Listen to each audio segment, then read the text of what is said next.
ሌላ ነገር ስታገኝ ኮፒ ሊንክ እያረክ ያለፍክ የእግዚአብሔርን ቃል አይተህ ታሳልፋለህ። እስቲ ሁላችሁም ይህንን ቪዲዮ ሼርና ኮፒ ሊንክ እያረጋችሁ ለብዙ ሰዎች አድርሱ። ይሄ የእግዚአብሔር ቃል ነው።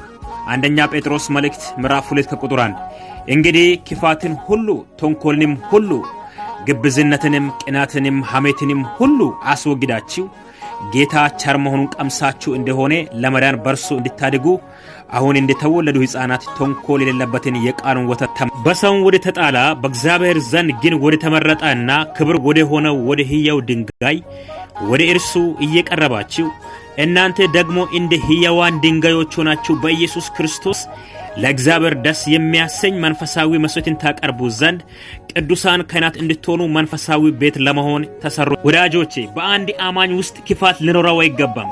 ተንኮልም ሊኖረው አይገባም። አንድ አማኝ በግብዝነት በቅናት በሐሜትም ሊመላለስ አይገባም። ይህንን ማስወገድ አለበት። ከዛ በኋላስ መንፈሳዊ ቤት ሆኖ መሰራት አለበት። ይሄ የእግዚአብሔር ቃል ነው። አንድ ሰው ይህንን ካስወገደው በኋላ ነው መንፈሳዊ ሰው መሆን የሚችለው።